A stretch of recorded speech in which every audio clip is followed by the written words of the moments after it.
Magandang araw po. Ngayon nga pala pong araw maaga kaming gumaya kasi papunta po kami ng Dumaguete.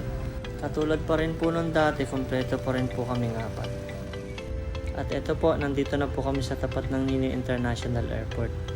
Nung huli kaming umuwi ng Tanhay, 2011 pa yun. So 13 years na po kami hindi umuwi ng Tanhay. Tatlo pa lang po pala kami noon nung una kami umuwi. Ngayon, apat na kami kasi nandito na po si Bunso. At eto po, pababa na kami. Papunta na po kami sa loob para sa check-in baggage. Nakapag-online check-in na nga po pala kami. Mas mabilis po pala pag mag-check-in online kasi pagdating mo dito, wala ka ng ibang aasikasuhin kundi yung baggage mo na lang i-check-in mo tapos diretso ka na kagad sa waiting area. Tinawag na po pala yung flight number ng airline namin kaya eto, papunta na po kami sa airline para sa departure. Ayun, nakikita ko na po yung sasakyan namin, Cebu Pacific Airlines. Pasok na po kami ng aeroplano. At yan, lumingon po sa akin si Bunso. Hi Bunso! Habang nag-aantay umalis ng aeroplano, ayan, yung dalawa, si ate at si Bunso, nagkukulitan pa. Ano kayang binabasa nila, nagtatawanan pa silang dalawa. At ito po, umaandar ng aeroplano, papataas na po kami.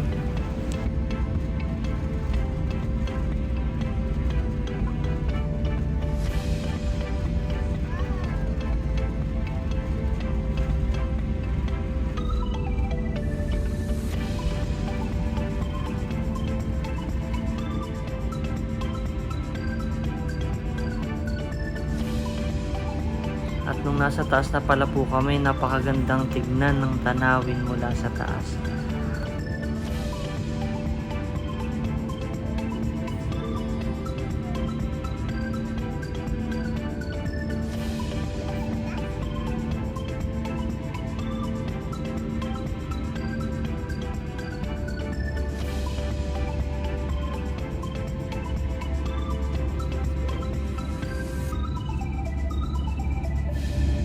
At kung titingnan mo po ang napakalawak na karagatan na tila ba walang hangganan.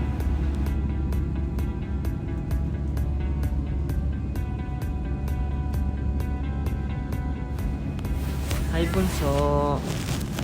Hi ate! Hi mama! At nung nandito na kami sa level ng napakataas na ng eroplano, napakagandang tignan ng mga ulap. Sobrang ganda ng tanawin dito. Para bang mapapatigil yung mundo mo kapag tinignan mo.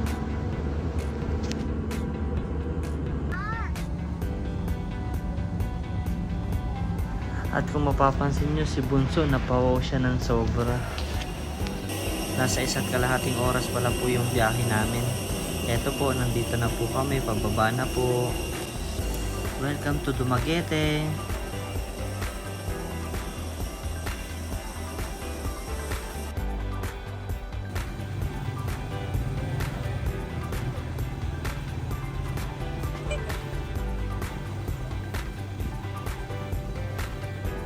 Pagkatapos pala po namin dito, papunta rin po kami ng Cebu kasi meron po kaming bibisitahin doon.